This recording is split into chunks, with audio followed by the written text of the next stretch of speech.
Azərbaycan torpaqlarının azadlığı uğrunda canından keçən şəhidlərimizdən biri də əziz şəhidimiz Mirzəliyev Aqil Mehmanoğludur.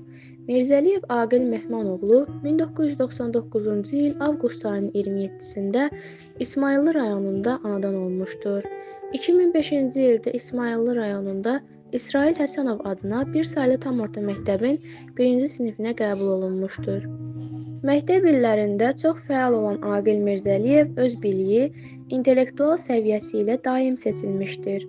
Respublika Fənn Olimpiyadası, bilik yarışları və sairə digər intellektual yarışlarda dəfələrlə respublika çempionu olmuşdur.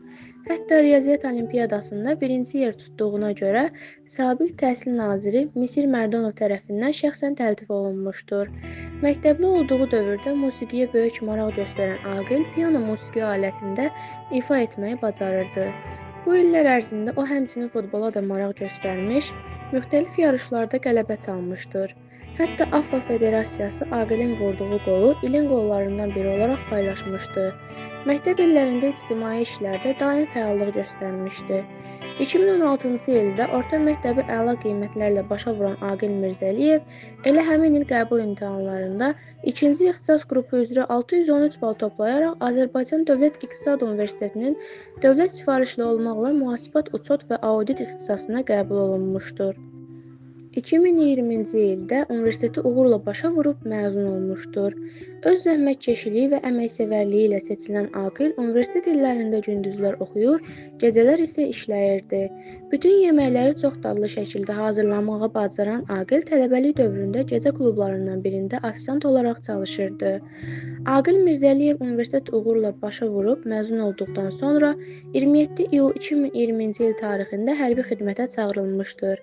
Vətənə böyük məhəbbət, düşmənə isə dərin nifrət bəsləyən Aqil Mirzəliyev hərbi xidmətə yollanır və xüsusi təyinatlı qüvvələrdə xidmətə başlayır.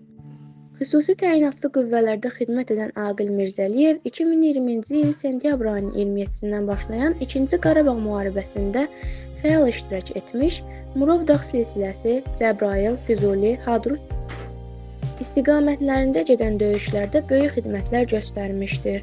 Əsgər yoldaşları Aqil Mirzəliyevlə bağlı xatirələrindən danışarkən qeyd edirlər ki, Aqil könüllü olaraq daim öndə gedir və həmişə yoldaşlarına bildirirdi ki, biz bura döyüşməyə, vətənimizi xilas etməyə gəlmişik. Komandiri Aqil Mirzəliyevlə bağlı xatirələrindən danışarkən qeyd edir. Xocavənd döyüşlərində mən Aqili geridə saxlamaq istəyirdim. Lakin o israrla gəlib dedi ki, komandir, məni saxlama, mən birinci gedəcəyəm. Mən Aqili saxlaya bilmədim. Komandirləri Aqil ilə bağlı danışarkən qeyd edirlər ki, o ali savadlı və məntiqi çox güclü olduğu üçün çətin vəziyyətlərdən rahatlıqla çıxa bilirdi. Əsgər yoldaşı Şəhid Mirzəliyevlə bağlı xatirələrindən danışarkən qeyd edir. Biz Hadrutu aldıqdan sonra bütün şəxsi heyət ac idi. Lakin biz çantamızdakı yeməyi yediyimiz üçün o qədər də aclığımız yox idi. Ərzağı əldə etmək üçün kəndə düşməli idik. Lakin həmin kənd düşmənlər tərəfindən fasiləsiz atəşə tutulurdu. Biz ona görə risk edib həmin kəndə düşə bilmirdik. Lakin Aqil heç nədən qorxmadan ölümün gözünü dik baxaraq getdi. Elə bu vaxt Aqilin olduğu təpə atəşə tutuldu. Mən qışqırdım ki, Aqil, getmə. O da gülümsəyərək mənə baxıb dedi ki, ya o yanlıq olacaq, ya da bu yanlıq. Həmin təpəni bir dəfə vurdularsa daha vurmayacaqlar. Əsas sən təhlükədəsən, sən gəl bura. Və beləcə Aqil bütün şəxsi heyət üçün ərzaq gətirdi. Çox dadlı yeməklər hazırlayıb bütün şəxsi heyəti doydurdu. Hələ də o yeməyin dadı damağındadır. Daha bir əsgər yoldaşı isə Şəhid Mirzəliyevin ailəsi ilə söhbət zamanı demişdir ki, Aqilin döyüş şücaətlərini sözlə ifadəsi qeyri-mümkündür. Bir digər döyüş yoldaşı deyir ki, mən Aqili son dəfə Cəbrayıl istiqamətində gördüm. Aqili mənə silahın darağını göstərdi ki, bax bu daraq məni ölümdən xilas elədi. Düşmənin atdığı minomyotun qəlpələri darağa dəymişdi.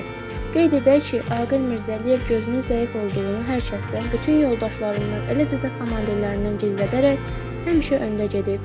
Bütün komandirlər, əsgər yoldaşları onun vətənpərvərlik hisslərini çox yüksək qiymətləndirir, vətənimizin qeyrətli oğullarından olan Aqil Mirzəliyevlə fəxr edirdilər.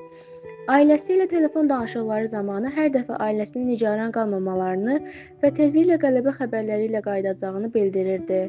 Ailəsi ilə son telefon danışığı şəhadətindən 2 gün öncə, 2020-ci il oktyabr ayının 18-i olmuşdur.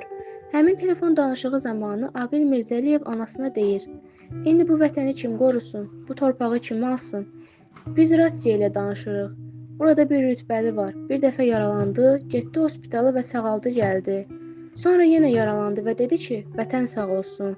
Mənim belə mərd, cəsur komandirlərin yanında heç nə deməyə haqqım yoxdur. Mənə nə tapşırıq verilsə, onu da edəcəm." Əsgər yoldaşı Toğrul Zeynalov Aqil Mirzəliyevlə bağlı xatirələrindən danışır. Uzun yol gəlmiş idi. 5-6 dəqiqə istirahət vaxtı verilirdi. Aqilin çantasında peçenyesi var idi.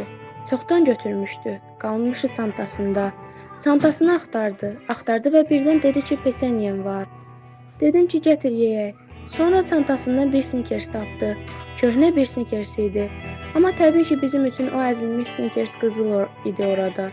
Snikersi böldü və peçenyenin arasına qoyub gülümsəyərək dedi ki, görün, nə düzəltdim, keks düzəltdim. Yeyib daha sonra dediyi güldü. Elə 10 dəqiqə sonra mərmi düşdü yanımıza. Mən yaralandım, Aqil isə şəhid oldu. İndi bu vətəni kimdə olsun? O torpağı kim alsın? Can. Burada biz Rusiyada danışırıq. Bir də rütbəli var. Bir dənə getdi, yaralandı, getdi hospitala, sağaldı, gəldi. Özün birdə yaralandı yenə. Qarşı deyir ki, vətən sağ olsun. Heç olmasın. Yəni, indi mən bunların qalanını durun necə belə şeydir. Mən nə tapşırıq verirlər, onu da eləyəcəm. Sentyabrın 25-də, Bakıdan çıxandan bəri, doktor yüzü görməmişik. Bakıda da açılmışıq Allah'ın da, ondan da. Onda Ağdərə səfər, Ağdərə səfər. Allah qorusun, ay baba. O fikirlərdə görmüşdür. Sütə ənaqları və kinolarda çəkilir. Ona seçsinə deyilsin. Allah sizi qorusun, ay